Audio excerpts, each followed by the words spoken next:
today is that we're going to first delve into some of the weather apps and water condition apps that you can have accessible to you, and how to start training your brain to think about conditions before practice or before a race. Before you're at the dock? Yeah, before you're at the dock, you're like, wait a minute.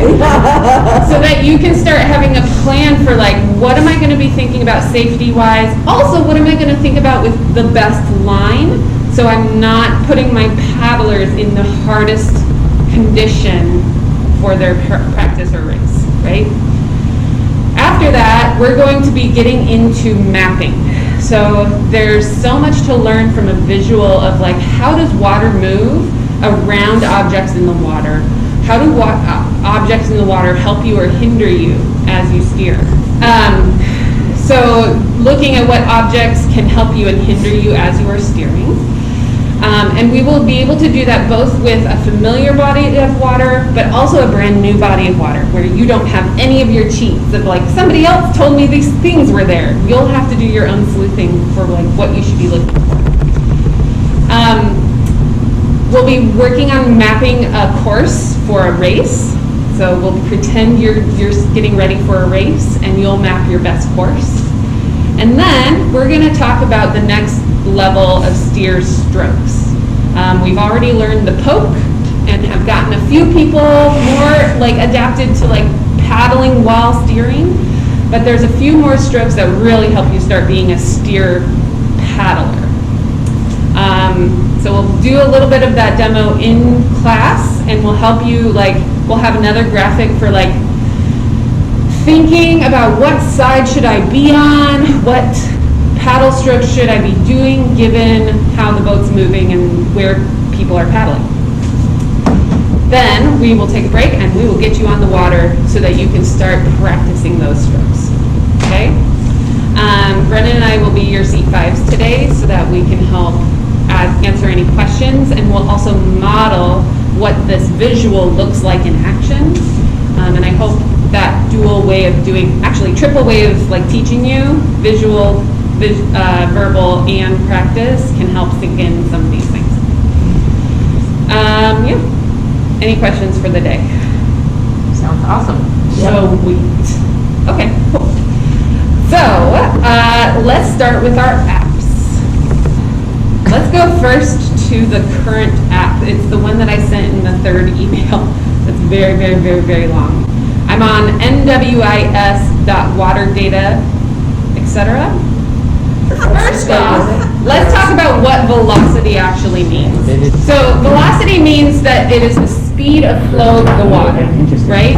So from your graph over the course of a year, what can you tell me about when do we have the fastest water? January. Awesome. When do we have the slowest velocity? Summer. July to September. Yeah. From what you know of how rivers work, what does that mean about the amount of water in the river at those two times? The lower the river, the slower the river. Lower is slower. Lower is slower. Nice, I love it. Yeah. So slower water means that you have less water in the river. Faster velocity means you have more water in the river, right? So that changes how wide your river is. It also changes what is submerged or not submerged on your sides of the river. Sometimes even in the middle, right? That's when you get the blue green algae. And it's when you get green algae, it's when you have less water, and that's more of a temperature dynamic. Okay, so when does, and this is like somebody gets a gold star. When do we cancel practice? When 3. It's over 3. When it's over 3. Nice. For anybody who's listening at home, our safety officers are in the room, and that's why they know that answer. Awesome. So what else would you think about safety-wise at both of our peak velocity and lowest velocity? What would you want to be thinking of? Debris at lowest. Yes. Debris, nice. Well, I think you're thinking about that at highest as well, Yeah, because yeah, it'll yeah. start churning stuff up, Yeah. and so you could have something coming Nice. in the water. So rather than debris, submerged items at low flow. Right. Yeah. So So debris at high flow, submerged items being unsubmerged at low flow, love it. Other things you might want to think Lower, of. something that's floating like this, as it gets lower, sometimes it goes like that. Right. So it's bigger than it appears. Yeah, so items that may float like this at a high flow rate may float like this and are more of a hazard or less than a hazard. Well, we're also thinking about where you're gonna paddle, because with the velocity, the current's gonna be completely different, so if you Nice. try and paddle in the middle of the river going Nice. south, you're gonna hear about. Yeah. I love that feedback is so seared in you now. I recognize I gave it to you pretty harshly. I will tell you that as a C1, going in the middle of the river, they will hate you. Yeah. Just hands down, it is so heavy. It's not even just like that, but it's so heavy. Going in the middle of the Unless river you're always turning bad? back. No, unless you're coming back. Well, yeah, but Yeah. south. Unless you're going with the current. It also whips up the eddies, depending Yep. on if the eddies will change, and so The something eddies can spin on you. completely change. Yeah. Right. So Oh. it's the velocity what makes it heavy? Yeah, it's the speed of which that you're going rate of against flow. it. But then here's the other part. That also happens in shallow water when you're getting too shallow. It starts to get really heavy for C1. And C1 and 2 notice it first because they're really trying to dig up the most of that water. And then 3 and 4 will notice it, but really 1 and 2 start to notice it first. Yeah. And then there's wind coming in and out. Yep, They and need then more tides. tidal action. But that tides, Right, that's fun. absolutely. Okay, so recap, we're gonna be looking at debris, we're gonna be looking at speed of water, and where does your boat need to go so that you get the most ideal water for your crew. We'll be looking at eddies and how they change, because they do change winter to summer. Awesome, all of these things are great. So, let's talk about wind, and let's go over to the Wind Finder app. And we're on the statistics page, so I linked that one for you. So, for the people who have this part up, what can you tell me about the dominant wind direction across our year? Okay, here we go. Direction. North. Kind of, From the south to the north. Summer. Yeah, mostly north. Right now. It's south right now, it's mostly north in other places, in other months. Yeah. Yeah. What does that mean in relationship to the direction of our river? The river goes. You go fast south home. north. Yeah. Yeah, I go fast home most times. Let me gotta be know which clear. one Like, is stronger when it than the says other. north or northeast and points downwards, does it mean that the wind is coming from the north or it's coming from the south? It's coming from the north, but I thought you meant today. Oh, yeah, today. It's going in the direction of the arrow. Yes, So it's right. going against the flow of the river. Right. Right. Yes. Okay, so for us, most of the year, the wind is going against the flow of the river. Correct. Does anybody have advanced knowledge of what happens to water when you have this? Why do we have a board? Waves. Waves! The gorge. The gorge.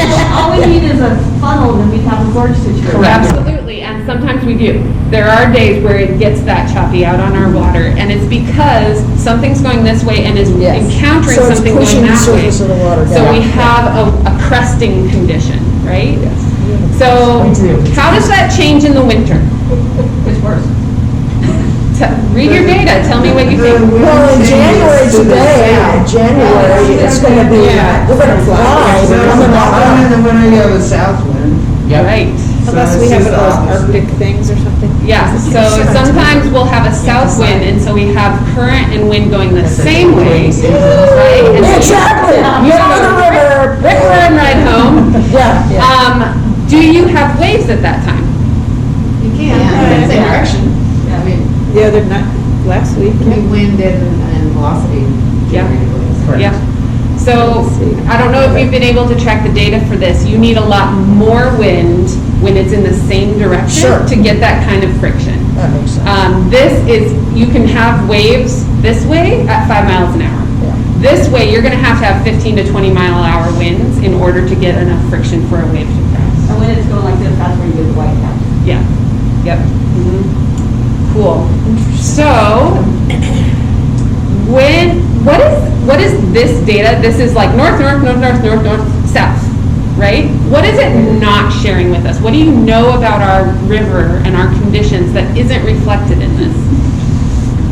There's a lot of blocking of dust, like going down into the Colgate Channel, if you hug the right shore, the island is going to give you protection. Yes, nice. It's not a straight river. It is not a straight river. It turns, right? So if I turn this way, that north-northeast is gonna come from, it's gonna feel like it's coming this way, even though a minute ago it was coming this way. Right. But we all know what it feels like to go past the lagoon. Exactly. Yeah.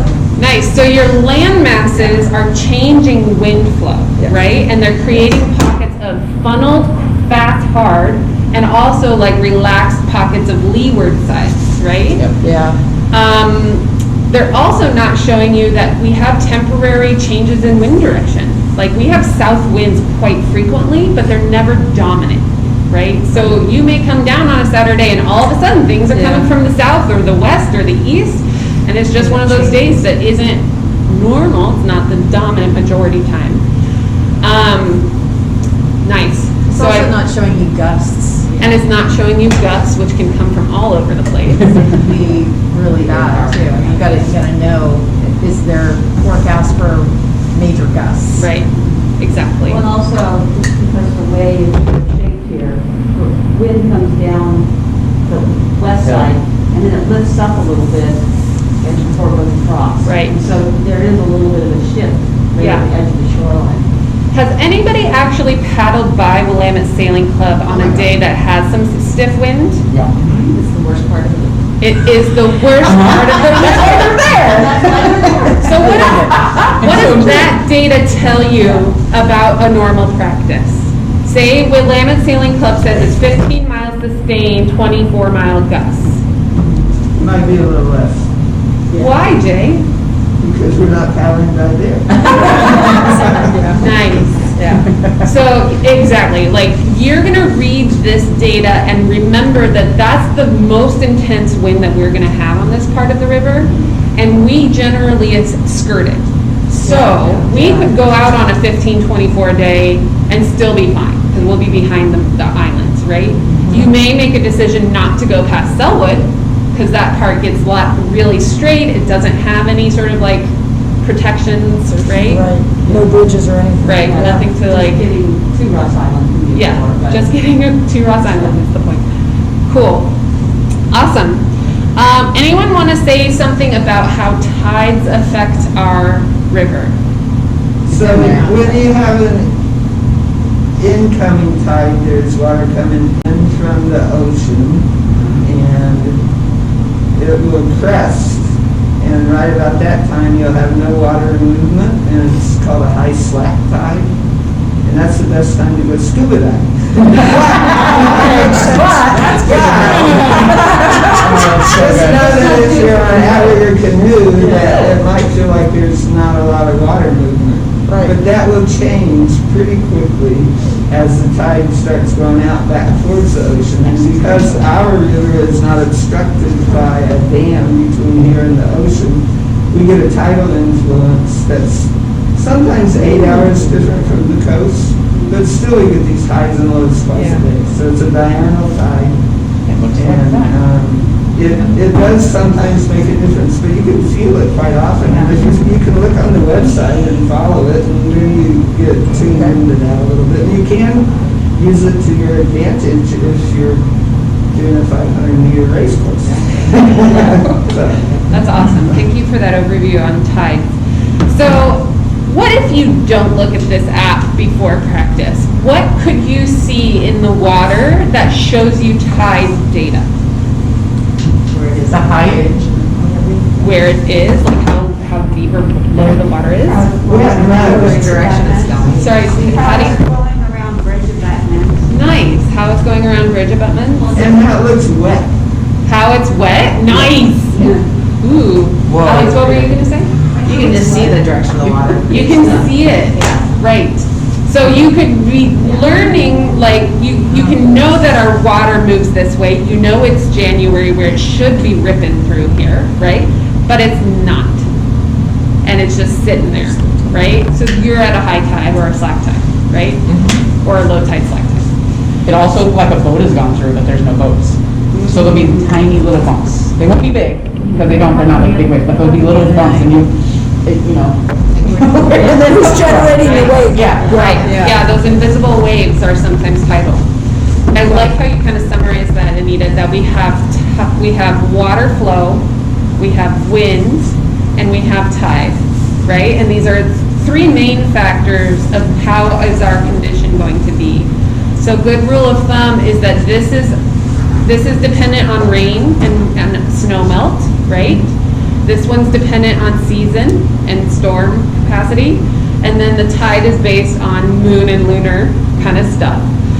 And so the rule of thumb is just to start being more aware of how they interact. And take data as you're out there, like, wow, it is ripping through, it's January, so that's ripping through. How is it to steer this? Ooh, I have to steer a lot more, I have to poke a lot more to keep us straight. Versus a really calm day where maybe you have a lot of flow with no wind, right? So for the sake of time, what I will leave you on is this is data that's now available to you. Please start poking around and seeing if it starts influencing your decision making.